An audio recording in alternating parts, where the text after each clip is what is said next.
Buenas noches, profe. Buenas noches, señorita. Doctor, buenas noches. Le saluda Eibar Flores. Eibar, me place saludarlo, muy amable.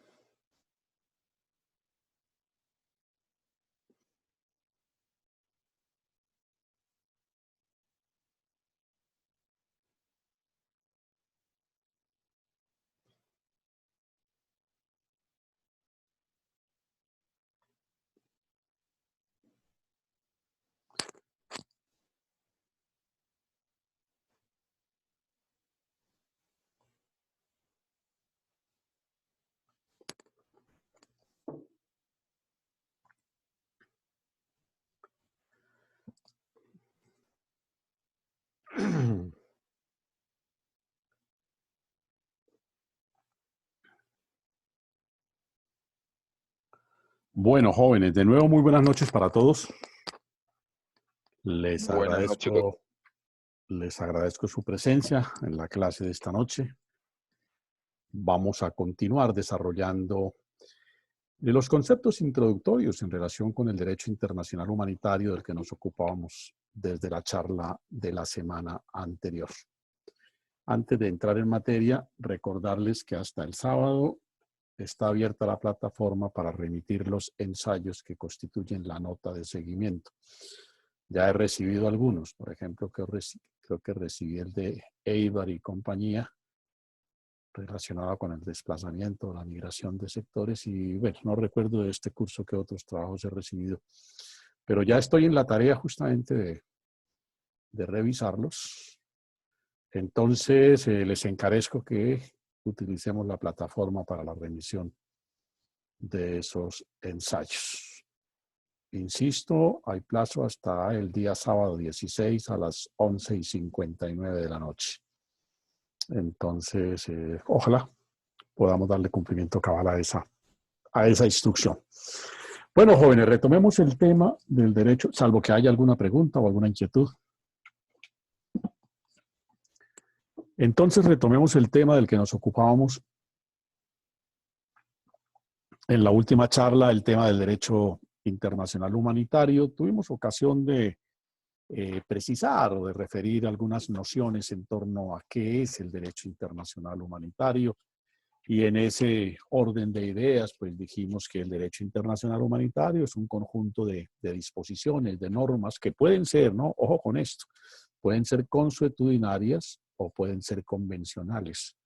¿Cuáles son las normas consuetudinarias? Creo que a estas alturas del partido ustedes lo saben suficientemente. Son las que surgen de la costumbre, esto es, de las prácticas que las sociedades o que los estados han de vieja data conservado, practicado, a las que se han sometido. Ustedes recuerdan, lo saben perfectamente por sus cursos de introducción y de filosofía al derecho, que la costumbre es una de las fuentes del derecho, y no es una de las fuentes cualquiera, es la primera de las fuentes del derecho. El derecho nace con la costumbre, y es la costumbre la que alimenta el concepto de derecho y se constituye, insisto, en la más importante fuente del derecho por mucho tiempo. Hoy en día el derecho, digamos, es más positivizado, más escrito que consuetudinario, pero muchas de las normas que forman parte del derecho consuetudinario, valga decir que están consagradas en textos escritos, digo, muchas de esas normas no son cosa distinta que la elevación a norma como tal de costumbres. Y esta es una apreciación o una aplicación perfectamente válida en cualquiera de las distintas disciplinas del derecho. Y la costumbre sigue siendo fuente del derecho y se aplica en algunas eventualidades y en unos países más que en otros países, según sean los sistemas jurídicos. ¿Y qué son las normas convencionales? Pues las normas convencionales son las que están contenidas en convenciones, en documentos, que para el caso del derecho internacional son los tratados internacionales. Entonces, si volvemos un tanto a lo que es la definición de derecho internacional humanitario, pues no es difícil precisar que es un conjunto de normas, de disposiciones, que pueden ser de origen consuetudinario, pueden ser de origen convencional, que tienen un fin o un propósito, el de solucionar los problemas humanitarios que se generan o que son consecuencia de las hostilidades o de los conflictos bélicos que suelen presentarse en distintos espacios, no solamente de carácter nacional, sino también de carácter internacional. Entonces, en uno o en otro escenario, trátese de conflicto internacional o trátese de conflicto interno, pues las normas del derecho internacional son perfectamente aplicables. ¿Qué pretenden o hacia qué van las normas del derecho internacional? Pues la idea es que con fundamento en estas normas, las partes en conflicto respeten y protejan a las personas, en primer lugar, que no participan en el conflicto, dijimos, o que habiendo estado en el conflicto dejaron de ser parte de ese enfrentamiento, de esa contienda. En segundo lugar, de protección a los bienes civiles, ¿sí? Y a aquellos bienes que no representan desde el punto de vista militar ninguna ventaja para las partes que están o que son objeto o que constituyen los polos del enfrentamiento. Entonces, bueno, y también limita el derecho internacional humanitario, pues los métodos a través de los cuales desarrollan sus actividades propiamente militares, es decir, todos sus actos de guerra, ¿no? Entonces, el derecho internacional humanitario, pues limita esos tres campos. Repito, el derecho internacional humanitario, conjunto de normas de carácter consuetudinario, de carácter convencional, que tiene tres propósitos o tres grandes finalidades. Primero, la protección de la persona, que no es parte del conflicto o que habiéndolo sido, ya no lo es. En segundo lugar, la protección de los bienes civiles que no tienen por qué estar en el conflicto y la protección de aquellos bienes que si bien pueden, digamos, estar en el escenario del conflicto, pues no constituyen una ventaja militar para ninguna de las partes.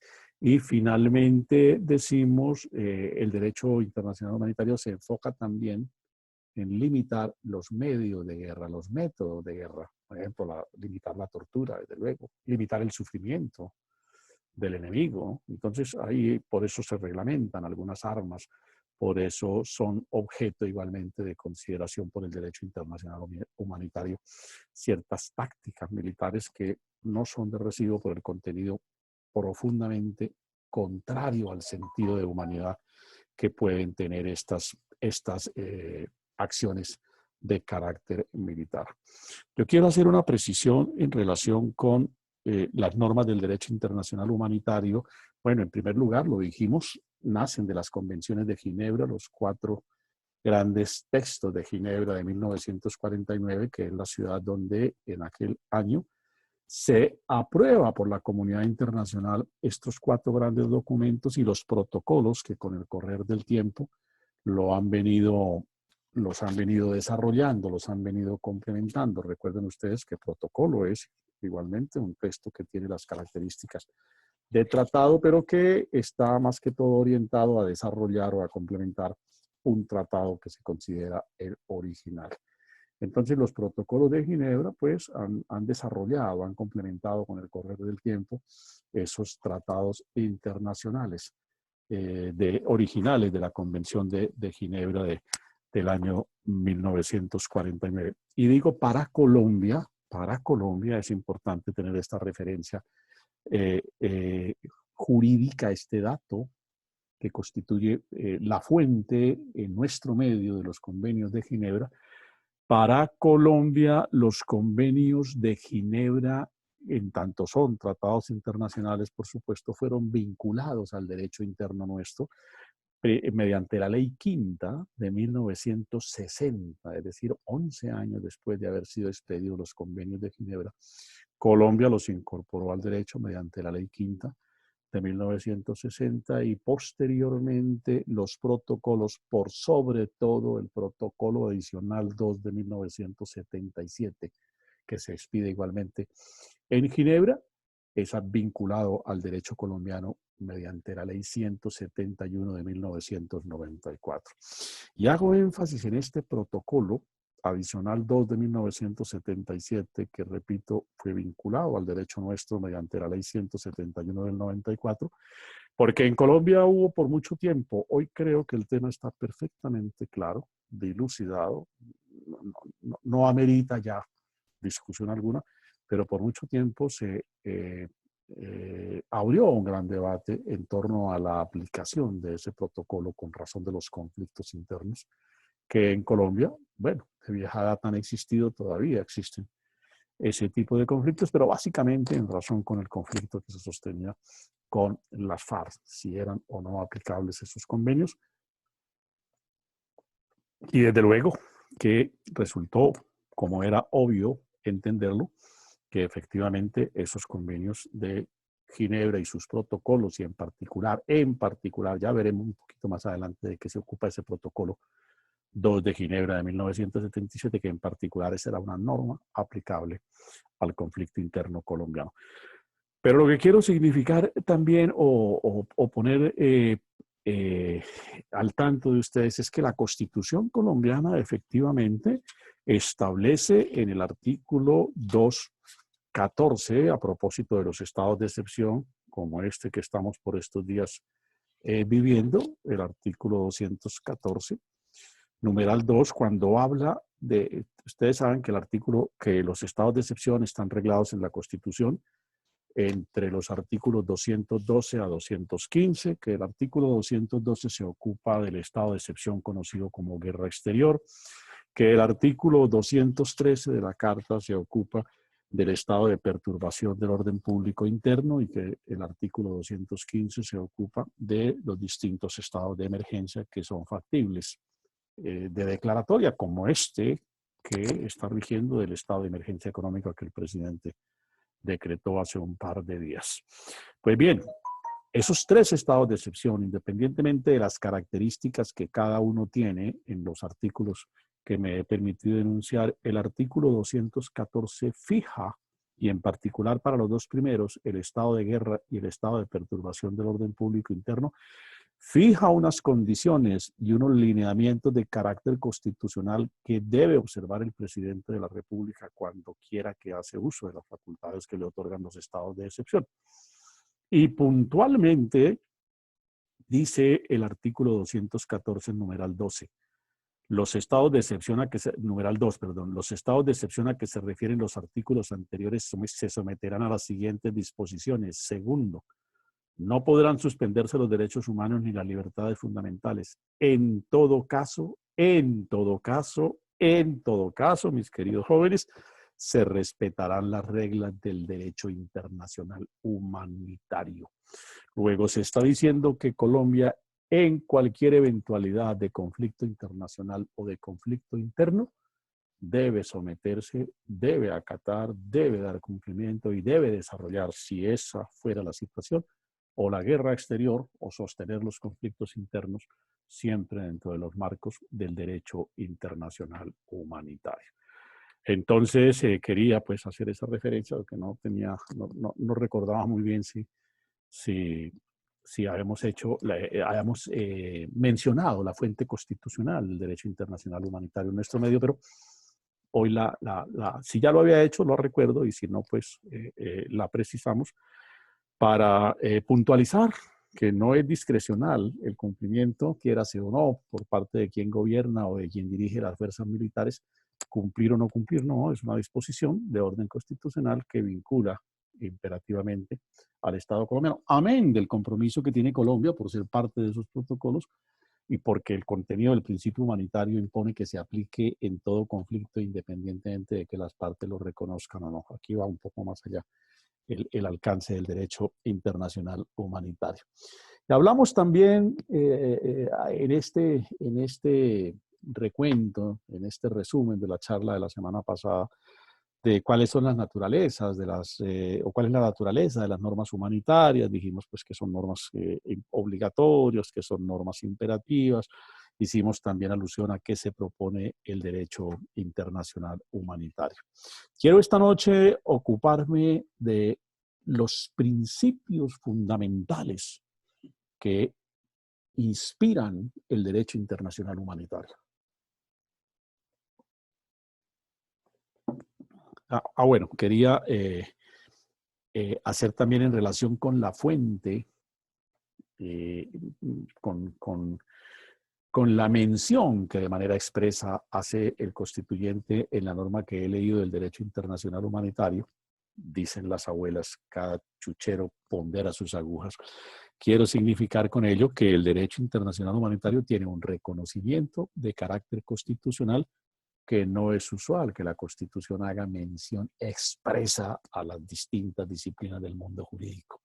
Pues aquí se ha hecho cita inequívoca de la existencia y de la aplicación del derecho internacional humanitario, digamos, lo cual lo valora un poco más, por sobre todo para quienes están vinculados al tema del derecho internacional, digo, lo valora, le da una dimensión, una connotación que pone de presente, porque suele subestimarse las más de las veces el conjunto de disposiciones del derecho internacional y por sobre todo estas que son de contenido humanitario. Es que el derecho internacional humanitario es una rama. Es derecho internacional, por supuesto, es derecho internacional porque su fuente son los tratados internacionales y los tratados internacionales son el gran insumo del derecho internacional público en términos generales.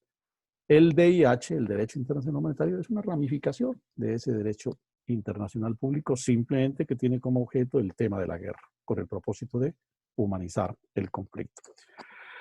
Bien, entonces decimos que hay un conjunto de principios que inspiran lo que conocemos o denominamos como derecho internacional humanitario.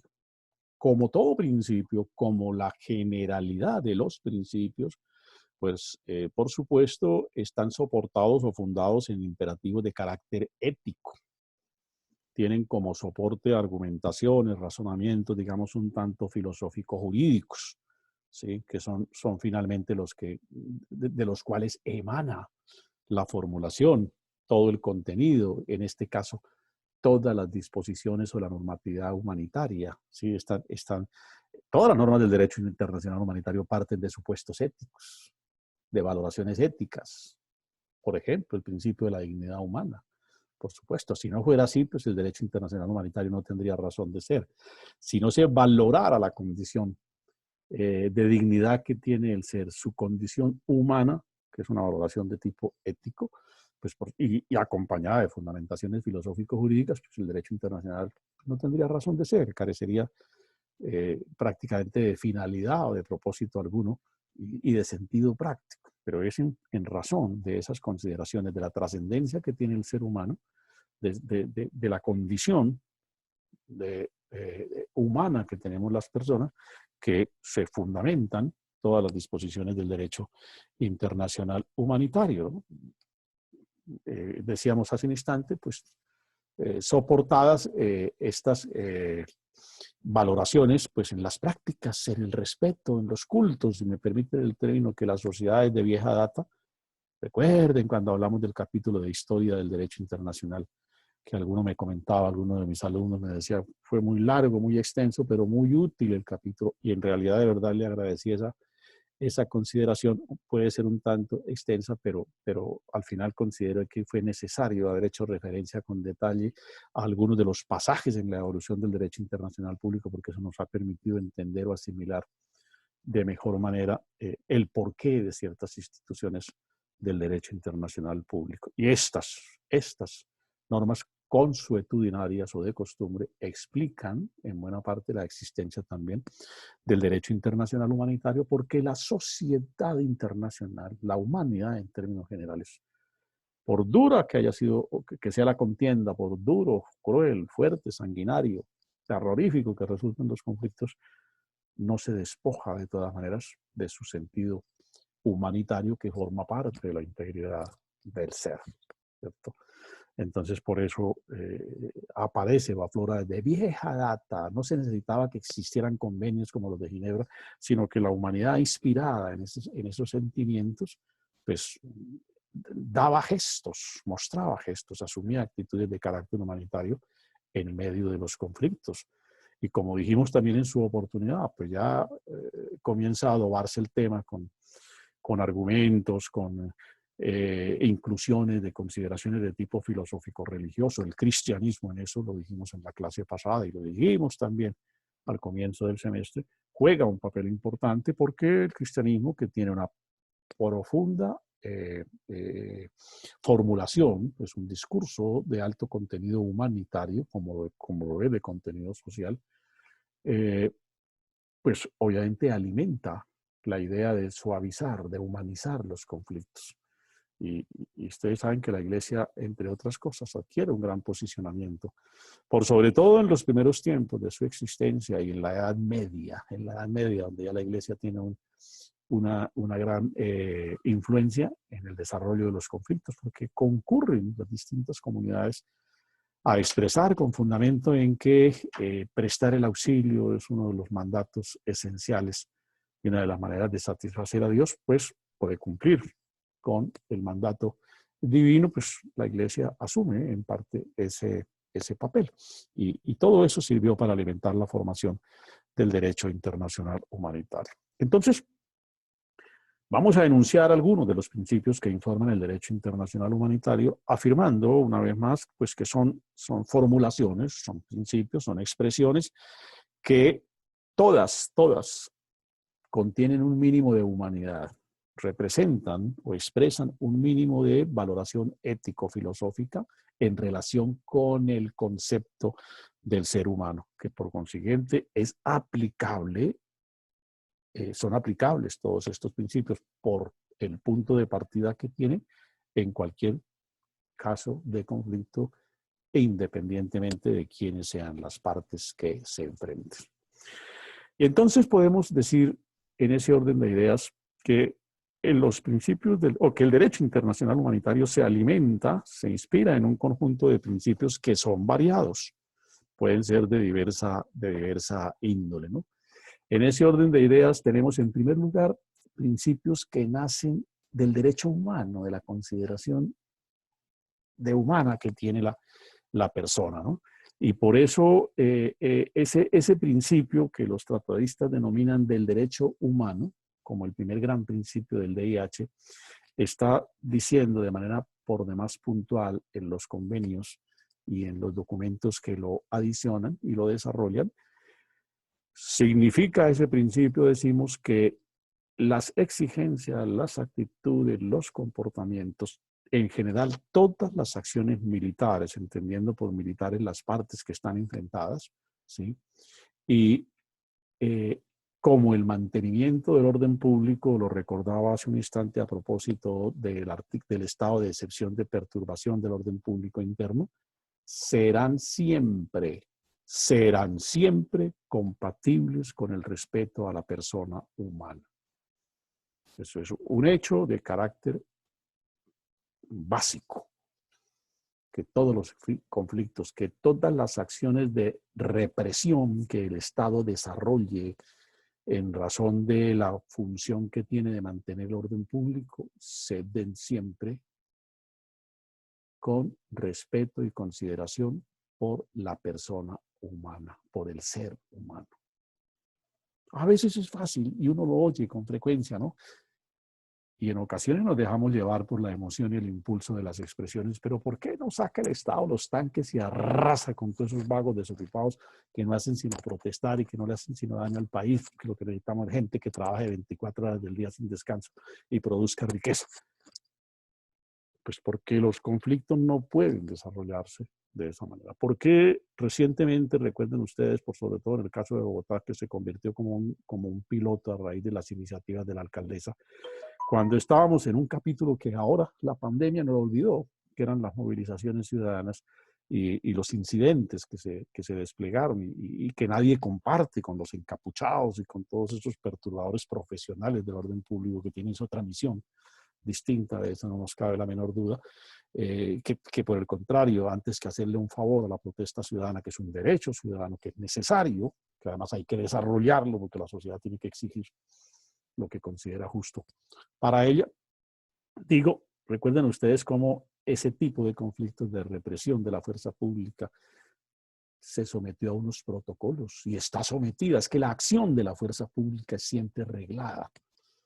La policía no sale ni el ejército pues a disparar a la loca, excúsenme la expresión, sin consideración ninguna, sin fundamento alguno, no.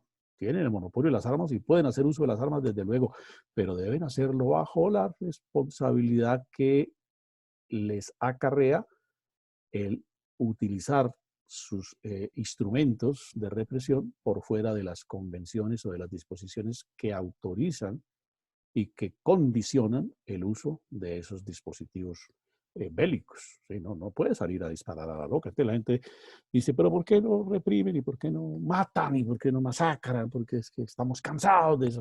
Sí, estamos cansados, profundamente cansados de todos esos, por sobre todo de los terroristas de carácter profesional, de los perturbadores de carácter profesional, de los encapuchados, si fuera el caso. Sí, pero el derecho internacional humanitario no permite que se despliegue una acción represiva que vaya contra los principios de la dignidad humana. Debe haber una acción suficiente del Estado para reprimir todos esos actos perturbadores del orden público, debe haberla, pero siempre en el marco de los principios del derecho internacional humanitario.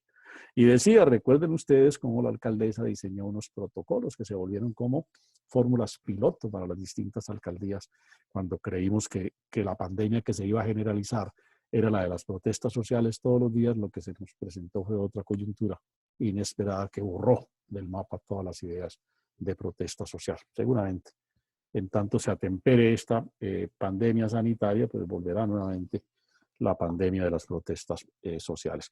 Pero hago referencia a ese suceso para expresar cómo la fuerza pública debe actuar siempre con sujeción a las normas del derecho internacional humanitario. Y eso es lo que explica en ocasiones, nos ensoberbece como colombianos, como ciudadanos de bien, como personas que respaldamos la institucionalidad y por consiguiente acompañamos a la fuerza pública en el cumplimiento de sus misiones institucionales. Desde luego, nos ensoberbece que haya agresiones contra la fuerza pública desmedidas, ¿sí?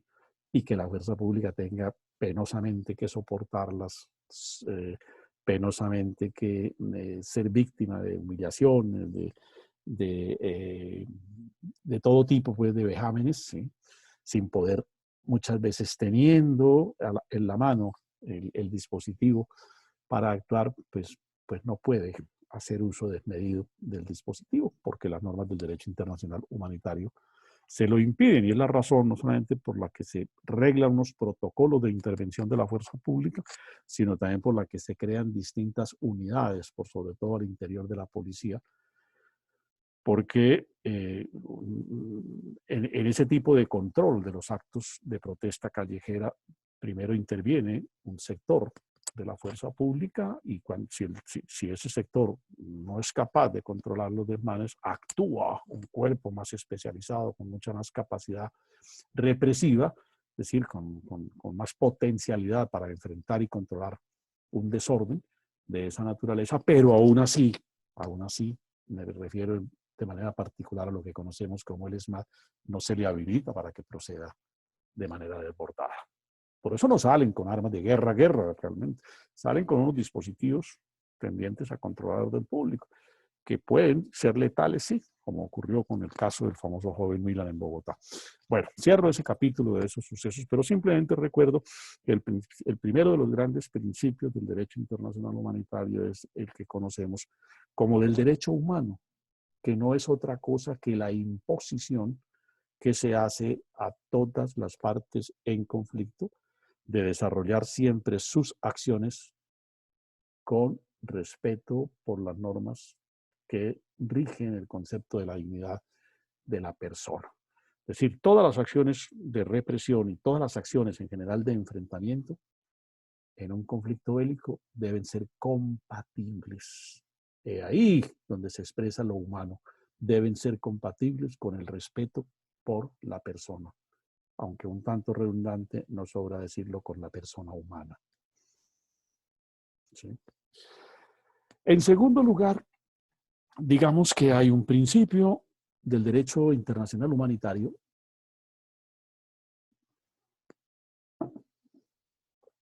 que conocemos bajo la siguiente, bajo el siguiente concepto, y está contenido, por supuesto, en los protocolos, en los convenios de Ginebra y en los protocolos que lo desarrollan. Las partes en conflicto, es decir, las tropas, los grupos que están en enfrentamiento, si fueren los estados, tratándose de un conflicto internacional o de un conflicto interno, digamos, las tropas oficiales y los movimientos o los grupos insurgentes, no pueden causar, no pueden protagonizar, no pueden originar actos que causen males desproporcionados en relación con el objetivo de la guerra.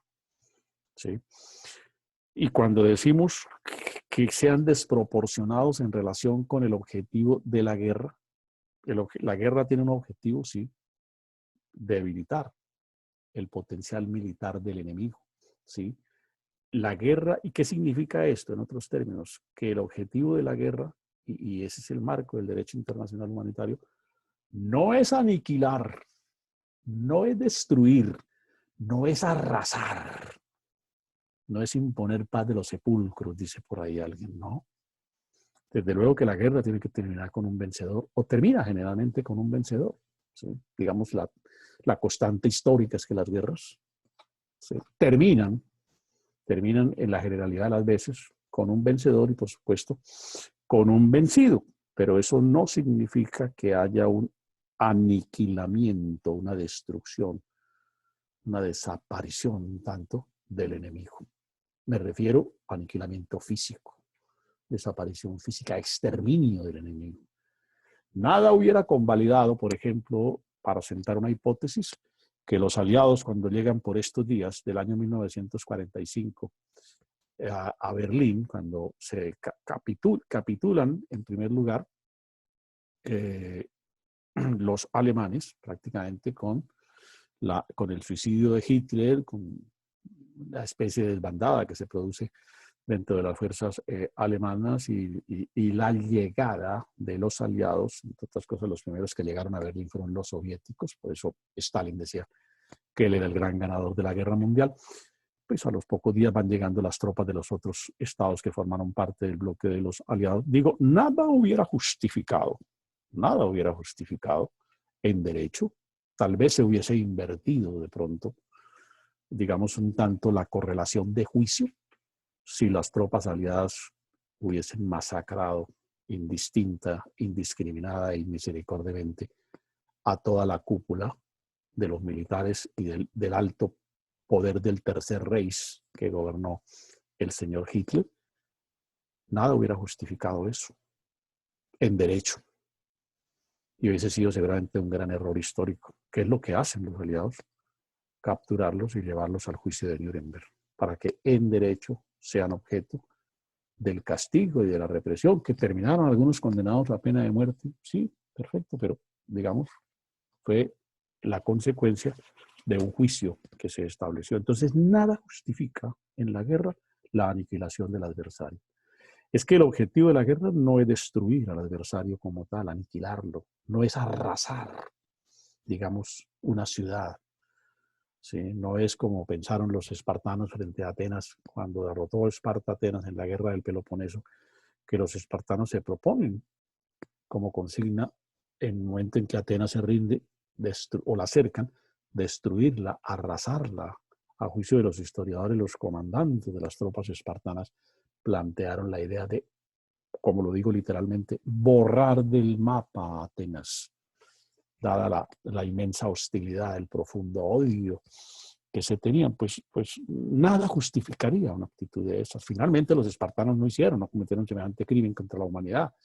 Imagínense haber masacrado a Atenas, haberla desaparecido del mapa como lo soñaron en algún instante. La rendición incondicional de Atenas pues hace que los espartanos le bajen un poco la presión a esa consideración y, para fortuna de la humanidad, pues Atenas logró subsistir y muchas de sus grandes aportes a la humanidad han logrado subsistir. De lo contrario, seguramente hubiesen desaparecido. Entonces decimos, para resumir este principio nuevamente, que el principio de contenido eminentemente humanitario impone que las partes no pueden, en el desarrollo de sus acciones, causar males desproporcionados. Esa palabra es fundamental y sustancial en el concepto. ¿Sí? Claro, si yo disparo, mato, puedo matar. Si disparo, puedo dejar herido, claro, puedo causar una herida. Pero hasta ahí me refiero. Es decir, un mal desproporcionado es lo que es la fuerza que se usa o el ingrediente que se utiliza más allá de lo que era necesario para el desarrollo del conflicto. Si ya gané, si ya lo sometí, si ya se rindió, ¿puedo arrasarlo? ¿Puedo? No. El derecho internacional humanitario no permite eso en virtud del principio eminentemente humanitario que lo informa, porque, insisto, el objetivo de la guerra no es aniquilar, ni desaparecer, ni destruir al enemigo. Simplemente es producir un resultado de derrota, pero dentro de un marco siempre proporcionado del conflicto bélico. Decía hace un instante, a propósito del juicio de Nuremberg, la humanidad se quedó, y muchos reclaman todavía, ¿no? Muchos reclaman el capítulo del juicio a los Estados Unidos por haber soltado las bombas atómicas en el Japón, que obligó a la rendición de los japoneses y que ese sí fue el punto final de culminación de la Segunda Guerra Mundial. Porque Hitler se suicida, si mal no estoy, el 30 de abril, en los últimos días de abril del año 45, se suicida con doña Evita Braun, su esposa, y con la guerra que los acompañaba, la mascota que tenía. Y las tropas alemanas, pues por supuesto, se rinden inmediatamente y se produce la desbandada de la cúpula del Tercer Reich, pero la guerra se sostiene hasta agosto, porque los japoneses todavía, que eran aliados de los alemanes, persisten en la guerra. Y es cuando Estados Unidos, en los días de agosto, suelta las 2 bombas atómicas en Nagasaki y Hiroshima, que a juicio de los historiadores, como el padre Pedro Arrupe, que estaba en el Japón para aquel entonces, refieren, el padre Pedro Arrupe era el superior de la comunidad de los jesuitas. Él escribió una serie de crónicas, entre otras cosas. García Márquez hizo alguna vez un ensayo sobre las crónicas del padre Arrupe, creo que lo entrevistó también. Bueno, ¿qué dice el padre Arrupe? ¿Y qué dijo la historia en términos generales? No solamente el padre Arrupe, todo el mundo. Hubo más de 200,000 personas que desaparecieron. Así, literalmente. No quedó, no se supo de los cadáveres, porque la acción de ese elemento bélico, la bomba atómica, no solamente produce la muerte, desaparece. Ese es el gran, ¿sí? Ese es parte de los grandes horrores de las armas atómicas. Por eso se propende por la limitación del uso de esas armas. Y ese es uno de los puntos de pugilato de la comunidad internacional. Si no, miremos los conflictos del señor Trump con el señor presidente o el gobernante de Corea del Norte. Y a veces con otros estados, cuando hacen prácticas o ensayos de carácter atómico. Entonces, muchos dicen, estamos pendientes, la humanidad quedó pendiente, el partido terminó antes de tiempo, le faltó parte por jugarse. ¿Cuál es la parte por jugarse? Faltó el juicio a los americanos por haber utilizado de manera desproporcionada la bomba atómica y emplearla no contra las tropas japonesas propiamente, sino contra los civiles japoneses. 200,000 personas que vivían en Nagasaki y Hiroshima desaparecieron en cuestión de segundos. Entonces, esa fue una deuda. Quedó, yo creo, ya pendiente en la historia ese juicio. Que en mi criterio, en mi muy modesto criterio, fue una vulneración de este principio del derecho humanitario de que no se pueden causar males desproporcionados. Otra cosa es que no se pueden utilizar medios desproporcionados. Aquí me estoy refiriendo, por eso hablo de un contenido eminentemente humanitario. Yo no puedo causar un mal desproporcionado. Si ya le gané, ¿para qué? ¿Sí? O en el desarrollo del conflicto no puedo causar un daño, ¿sí? Un daño que vaya más allá de obtener la ventaja militar que necesito. ¿Para qué? No tiene ningún sentido. En tercer lugar, hay un principio que se denomina en la doctrina el principio del derecho de Ginebra, porque está en los distintos textos, en las convenciones, aquí en los textos de los acuerdos de Ginebra, que los tenemos aquí, se consiguen compendiados todos estos acuerdos de Ginebra en muchas partes. De esos textos, la doctrina ha extraído un principio que lo denomina así, del derecho de Ginebra, que significa y que es consecuencia de alguna manera de lo que ya hemos venido formulando, que las personas puestas fuera de combate y las que no participan directamente en las hostilidades serán respetadas y serán protegidas y serán tratadas con dignidad en el marco de la humanidad. Entonces, si el herido ya no puede combatir, el herido está tendido en el campo de batalla, ya no tiene las fuerzas suficientes para alzar el arma y accionarla contra el rival o contra el enemigo. Está en la realidad de la realidad expuesto fuera de combate. ¿Qué necesidad tenemos de permitir acciones que, estando ya la persona fuera de combate por física, valga la redundancia, física, incapacidad física, que justifica que procedamos contra esa persona? ¿Qué es lo que impone el derecho internacional humanitario? Que hay que tratarlo. Ya está fuera de combate. Hay que tratarlo en el marco y en el sentido del derecho internacional humanitario. Protegerlo. Claro, a veces vemos como los helicópteros de nuestro ejército, de nuestras fuerzas militares, traen los heridos que forman parte de los movimientos insurgentes. Los traen porque el derecho internacional humanitario les impone esa labor, esa función. Y la gente dice, no me explico cómo el Estado se pone, porque no dejan morir allá en el campo, allá donde ellos causan el desorden. ¿No? Porque es que el derecho internacional humanitario impone ese comportamiento, ese actuar. Y le puede generar responsabilidades, desde luego, a quien, estando al frente de la tropa o teniendo la responsabilidad de la dirección del combate, no ponga en práctica este principio que se denomina del derecho de Ginebra, es decir, que deje morir, ¿sí? En un acto de desprecio por ese ser herido, lo deje morir independientemente de que sea su enemigo o no. Su deber es socorrerlo, protegerlo. Claro, ya está puesto fuera de combate, de manera que ahí no hay nada más que hacer. Bien, otro principio que también consecuencia de estos textos de Ginebra es el principio de que las partes en conflicto no pueden elegir métodos de guerra ilimitados. No pueden elegir métodos de guerra ilimitados. Cuando hablamos de métodos de guerra ilimitados, nos estamos refiriendo, digamos, a acciones, a tácticas militares que desborden la consideración de lo humanitario. Digamos, por ejemplo, la tropa avanza hacia una localidad en la que considera que, bueno, un tanto la réplica de lo de Bojayá, solo que en el ejemplo que propongo, el acto cruel estaría protagonizado por las tropas oficiales, que las tropas avanzaran en persecución de una columna guerrillera y la columna se refugiara en un pueblo. No puede llegar la tropa en el propósito de derrotar o de someter al ejército enemigo o a los insurrectos, en este caso, a utilizar un método como, por ejemplo, decir incendiemos el pueblo, porque eso sería absolutamente desproporcionado. Las partes no pueden elegir los métodos o medios de guerra de carácter ilimitado. Entonces, ya también desarrollaremos un tanto, si el tiempo no lo permite, el alcance o la extensión de ese concepto. Pero ese es un principio que informa el derecho internacional humanitario.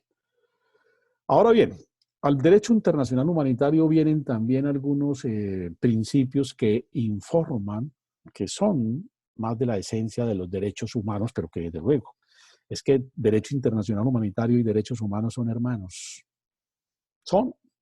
Tienen la misma sangre, ¿sí? Nacen en las mismas fuentes, pudiésemos decir que tienen los mismos padres. Finalmente, el derecho internacional humanitario es una expresión del grado humano, lo estaba diciendo hace un instante, en medio del conflicto bélico. Y se confunde con los derechos humanos. Y el derecho internacional humanitario es una exigencia más práctica, por sobre todo en el caso de los conflictos militares, de aplicación de lo que son los derechos humanos. Entonces, digo, hay principios que nacen en el campo teórico de los derechos humanos, pero que forman parte también del derecho internacional humanitario. El primero de esos principios es el principio de la inviolabilidad de la persona. ¿Qué significa el principio de la inviolabilidad de la persona? Pues que todos, en tanto somos personas, formemos parte del grupo A, B o C, estemos bajo la dirección del comandante de derecha o del comandante de izquierda, todos, en tanto somos personas, tenemos el derecho a que se nos respete la vida, ¿sí? A que se nos respete nuestra integridad física y moral, ¿sí? Y a que, por supuesto, se nos respeten todos los atributos que derivan de nuestra personalidad. Ustedes saben que el artículo 14 de la Constitución consagra dentro de los derechos fundamentales, dentro del capítulo de los derechos fundamentales, el respeto a la personalidad. Justamente que dice el artículo 14, toda persona tiene derecho al reconocimiento de su personalidad jurídica y, por supuesto, el primero de los ingredientes que informa el principio de la inviolabilidad del ser es el respeto a la integridad de esa persona. Entonces, en ese orden de ideas, la tropa debe actuar. Por eso, desaparecer la persona, de respetar, es irrespetar, mejor decir, respetar los principios de, no solamente del respeto a su vida, sino de su personalidad. Desaparecer la persona, lo primero que vulnera es el artículo 14 de la Constitución Nacional. Como tal, no hay, por lo menos a primera vista, muerte, hay una desaparición, lo que llamamos la desaparición forzada, y lo primero que la desaparición forzada vulnera es el artículo 14 de la Constitución, que dice que todos tenemos derecho a una personalidad de carácter jurídico, y en tanto nos desaparecen, pues por supuesto, están afectando el derecho a tener esa personalidad jurídica.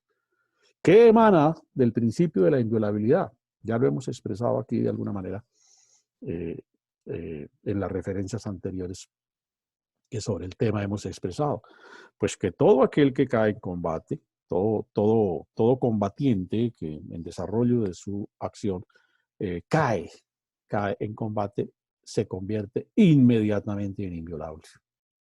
¿Quién es el que cae en combate? El que ya no puede seguir combatiendo. Pues no me refiero al que esté muerto, porque pues ese ya tiene otra condición. Básicamente al herido, al que es objeto del derecho internacional humanitario. El cadáver puede ser objeto de derecho internacional humanitario, sí, en términos de respeto, ¿sí?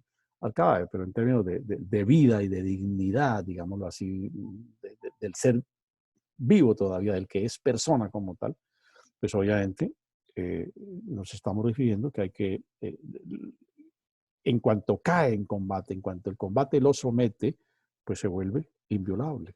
Por eso es que la primera consecuencia del vencedor, ¿sí? O de quien somete es respetarle la vida, protegérsela. Está herido, llévenlo a un centro de atención médica, darle los primeros auxilios en el campo de combate. Tengo sed, dijo Jesús en la cruz, y los romanos, con la displicencia que los caracterizaba, no le dieron agua, sino le dieron hiel. Sí, un acto profundamente inhumano. Desde luego, que era lo humanitario? Haberle brindado agua, un recurso que corresponda al concepto de la dignidad y a la necesidad del ser en esas condiciones. Le dieron hiel para burlarse, dicen los textos bíblicos. Bien, entonces eso se desprende de la consecuencia del principio de la inviolabilidad del ser o de la persona, que es un principio original, auténtico, genuino de los derechos humanos, pero que en tanto digo, hay una hermandad entre el derecho internacional humanitario y los derechos humanos, pues este principio se aplica también en el campo del DIH. En segundo lugar, pues todas estas son consecuencias, pues que si nadie podrá ser sometido a tortura, uno de los principios que informa el concepto de la inviolabilidad del ser, que ustedes lo debieron ver en su curso de Derecho Constitucional relativo a los derechos que informan, los derechos que informan el concepto de la dignidad del ser. Nadie será sometido ni a torturas físicas ni a torturas mentales. Las torturas mentales son las más utilizadas por los estados altamente represivos y dictatoriales. Si no, miremos las dictaduras del Cono Sur en América Latina en los años 70, 80 y 90, ¿no? Como desplegaron unas acciones de tortura mental realmente espantosas y horrendas. Cuando una persona se rinde en medio del conflicto, la consecuencia que se desprende de este principio es el que, en tanto esa persona se ha rendido, pues es que debe dársele la protección suficiente y el trato adecuado a la persona en las condiciones en que se ha rendido. Bien, ¿Qué otros principios informan el derecho internacional humanitario? Bueno, digamos que aquí emergen también principios no de otra naturaleza, pero derivados de otra, también, digamos, del marco de los derechos humanos, el principio de la no discriminación. Yo no puedo en el conflicto dar un tratamiento discriminatorio porque todas las personas parten del supuesto de que entre ellas no hay discriminaciones raciales, ni de sexo, ni de nacionalidad, ni idiomáticas, ni sociales, ni de riqueza, ni de pobreza, ni por la opinión política, aunque muchas veces los conflictos nacen como consecuencia de ese tipo de diferencias, o también los conflictos en algunas partes del mundo tienen como causa las discrepancias de índole o de naturaleza religiosa. Es decir, no cabe practicar ningún tipo de discriminación en ese sentido. El principio de la seguridad. El principio de la seguridad es lo que expresa y de alguna manera son corolarios ya de lo que hemos expresado, digamos, inferencias de lo que hemos expresado, es que a ninguna persona se le puede considerar responsable de un acto que no ha cometido. ¿Sí? No me pueden someter a lo que yo no he realizado. En segundo lugar, que el derecho internacional humanitario impone la prohibición a todo tipo de represalias, de castigos colectivos, de toma de rehenes. ¿Sí? Están proscritas esas prácticas en el derecho internacional humanitario. De rehén, una cosa es rehén y otra cosa es el prisionero de guerra, ¿no? Que tienen tratamientos, digamos, un tanto distintos. El rehén es aquel que yo capturo y con el cual pretendo obtener una ventaja, digamos, de carácter militar, ¿sí? Recuerden el caso, para los que conocieron el momento histórico, la embajada de la República Dominicana cuando el M-19 la toma. Y es lo que hace generalmente el terrorista, ¿no?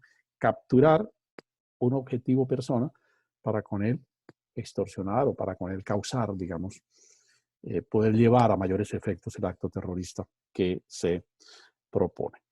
Y otro presupuesto, este es fundamental en el marco del principio de la seguridad que informa los derechos, que informa al derecho internacional humanitario, digo, en el marco del principio de la seguridad es que nadie, y así lo haga, no tiene efecto ninguno, puede renunciar a los derechos humanos o a los derechos que emanan del derecho internacional humanitario. Nadie puede renunciar a ello. ¿Sí? Es decir, son renuncias que no producen ninguna eficacia. Que yo acepté, ¿sí? Que para que no mataran a mi hija, por ejemplo, y ahora viene a mi memoria casos que hemos conocido en ese sentido, para que no maten a mi hija, conocí casos de tropas que sometían a, a los vencidos, a los derrotados, a este dilema, ¿sí? O, o violo a su hija o lo violo a usted. Esos unos dilemas absolutamente desproporcionados, es decir, no solamente desproporcionados, terriblemente absurdos en el campo del derecho internacional humanitario. Y entonces ese tipo de dilemas no son de recibo en la medida en que pongan a la persona en la casi obligada condición de tener que renunciar a uno cualquiera de sus derechos. Y claro, que contaban las víctimas en conflictos que se daban particularmente en el África, ¿sí? Pues frente a la eventualidad de que violen a mi hija de 12, 13 años, pues yo me someto como prisionero de guerra a todas las barbaridades y atrocidades y a prácticas de este tipo que tropas absolutamente inhumanas planteaban y cometían para solazarse, porque es que el vencedor quiere tomar al derrotado como una especie de trofeo de victoria, ¿no? Y como, así como cuando ganamos un campeonato de fútbol, alzamos la copa y la besamos y corremos y tomamos fotos con la copa, quiere hacer del derrotado algo similar y resulta que el derrotado no es eso, porque el derrotado es un ser, una persona, un ser de naturaleza humana que está dotado de una serie de principios que informan su naturaleza y que se expresan en el concepto de dignidad del ser. Por eso no son tolerables en el marco del principio de la seguridad todo este tipo de tratamientos a que pudiese llegar el desarrollo de un conflicto. Ahora bien, el principio de la neutralidad también informa el derecho internacional humanitario. ¿Qué señala el principio de la neutralidad? Que toda asistencia humanitaria que se dé en el desarrollo de un conflicto, ese es el principio que informa a la Cruz Roja Internacional y a la organización La Media Luna, que es la misma Cruz Roja, pero en los países del Islam, más que todo por razones de convicción religiosa. La palabra cruz ya no suena, no es de mucho recibo, que señala el principio de la neutralidad, que toda asistencia humanitaria no puede jamás constituir un acto de injerencia en el conflicto. Cuando la Cruz Roja o quienes desarrollan en términos generales acciones de carácter humanitario llegan al campo de batalla a recoger a las víctimas, no pueden recoger las víctimas únicamente de una tropa, tienen que recoger las de la otra si es que también las hay en el campo de batalla.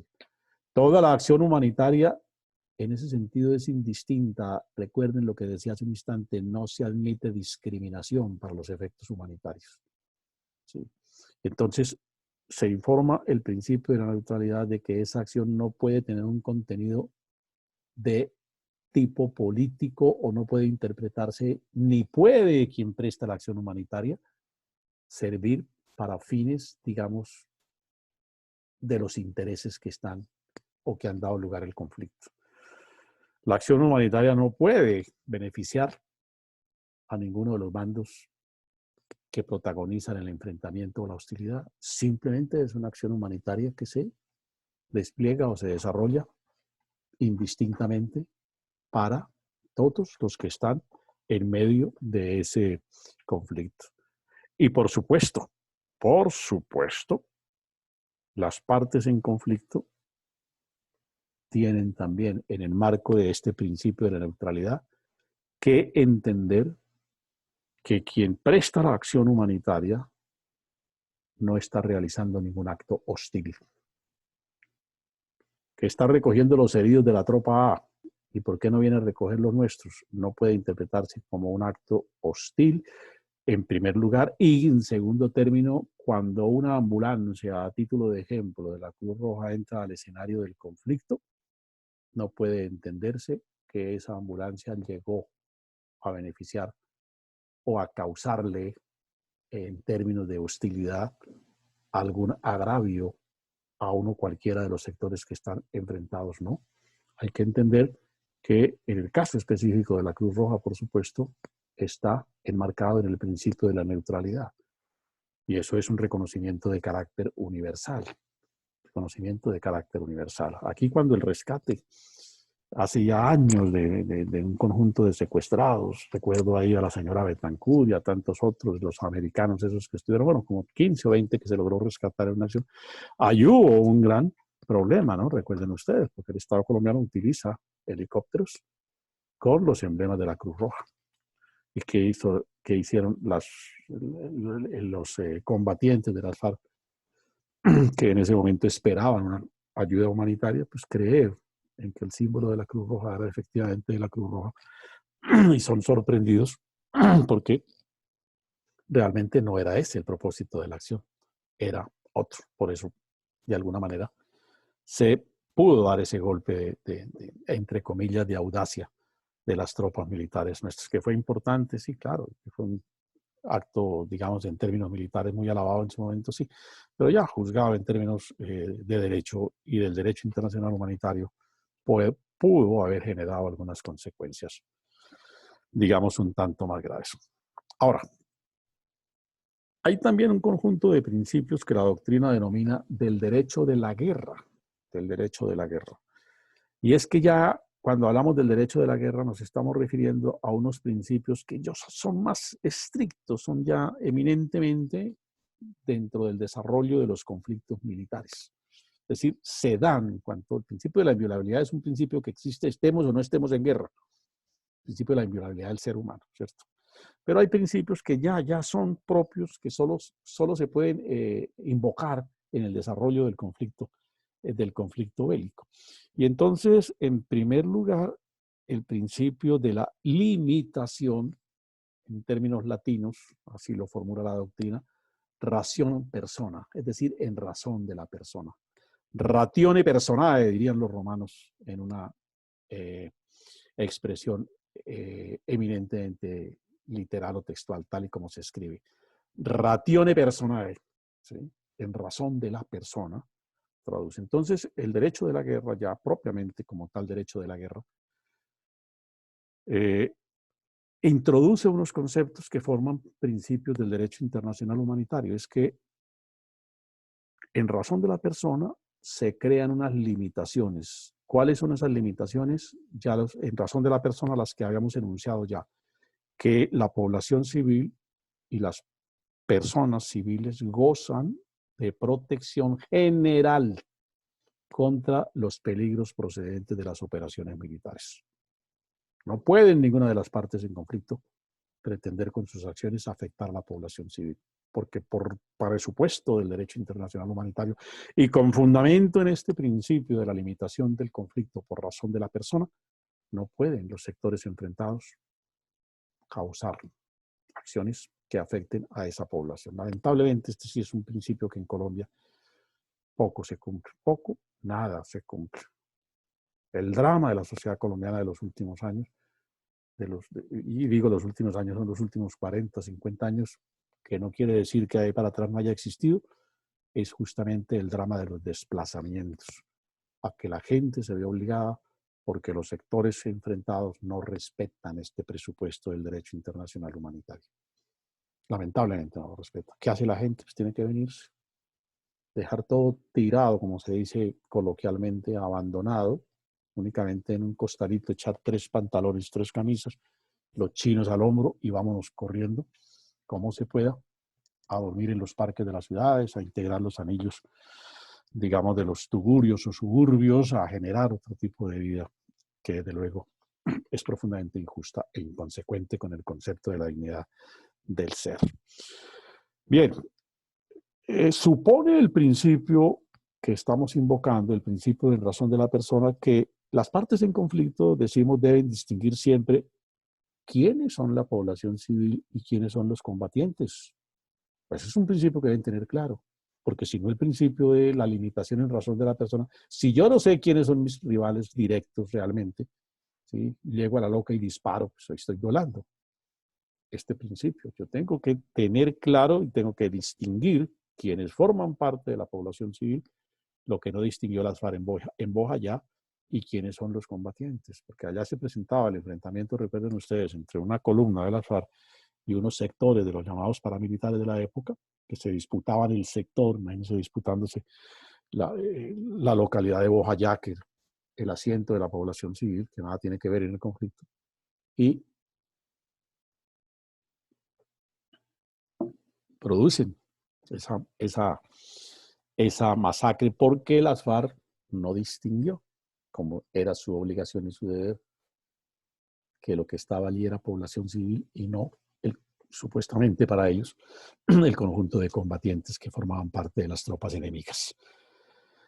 En consecuencia, también se desprende de esta formulación o de este principio que la población civil, las personas no pueden ser objeto de ataques ni de represalias de ninguna naturaleza. Principio que también se vulnera, ¿no?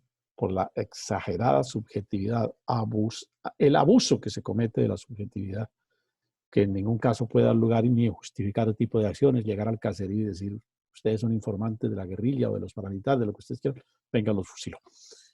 Eso es absolutamente, absolutamente absurdo en términos de derecho internacional humanitario. Por supuesto, prohibido todo tipo de acto, de amenaza, cuya finalidad, una cosa es la prevención, que eso sí lo puede hacer uno de los sectores enfrentados, decirle a la población, mire, aquí va a haber un conflicto. En este momento creemos que el conflicto se va a desarrollar aquí.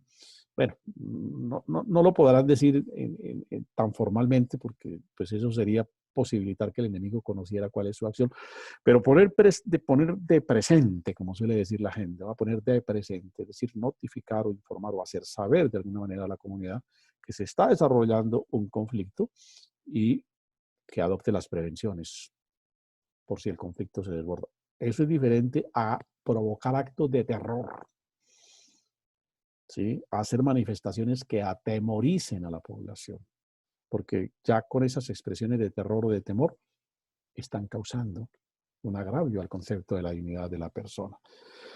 Bien, en efecto, es claro que el derecho internacional humanitario, y cuando digo en efecto es para no dejar dudas sobre el particular, que el derecho internacional humanitario le impone a quienes desarrollan el conflicto la obligación no solamente de adoptar las precauciones para proteger a la población, sino de advertirle a la población las magnitudes que puede generar el conflicto.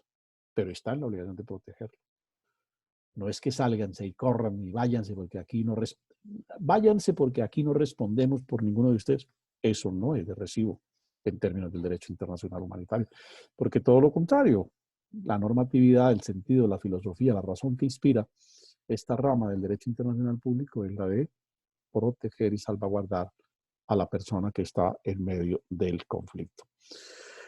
De igual manera, para ir concluyendo el tema de esta noche, se impone otro principio también que es muy propio de lo que se llama el derecho de la guerra en la doctrina.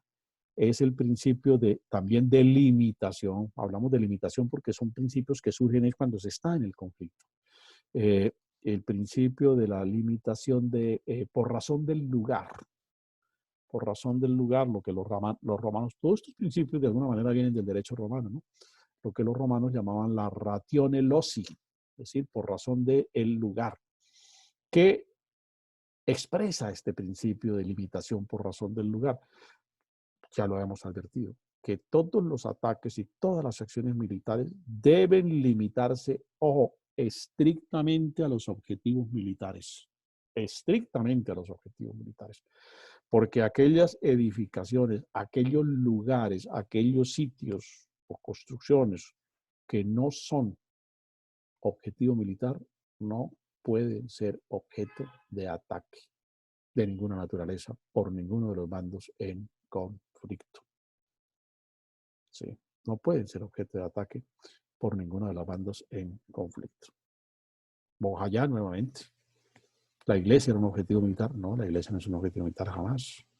La gente va allá justamente porque la gente entendió que en tanto la iglesia no estaba en el conflicto y creyó que las partes en contienda iban a respetar, ellos fue y se refugió allá.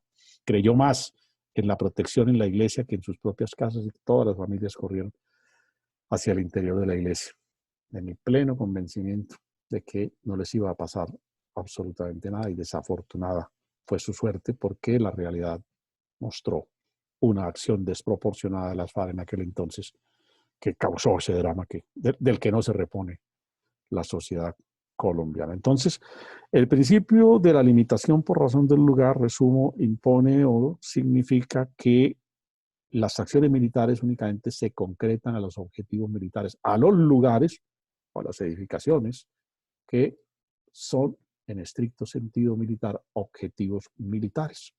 ¿Sí? En ese orden de ideas, y lo que queremos es explayar el concepto, pues está prohibido, en primer lugar, dice el derecho internacional humanitario, atacar localidades que no estén defendidas. Llegar a un caserío, por ejemplo, donde no hay un triste policía, y masacrarlo y someterlo, pues eso viola el principio de razón del lugar. Eso no es un objetivo militar. No es un objetivo militar. No hay fuerza pública en ese orden de ideas. ¿Sí? No podríamos pensar que se pueda tener como un objetivo militar ese lugar. En segundo término, pues ya lo hemos dicho, pero repitámoslo como para compendiar nuevamente la idea, pues que no se pueden provocar actos o acciones militares, si se quiere, de hostilidad o acciones bélicas contra los edificios que no formen parte del conflicto. A título de ejemplo, un museo. a título de ejemplo, una universidad, que es un lugar para crear ciencia, educación, cultura, ¿tiene que ver con el objetivo militar? Ninguno. ¿Sí? Ah, que es que allá van a estudiar 3 policías. ¿Y qué tiene que ver?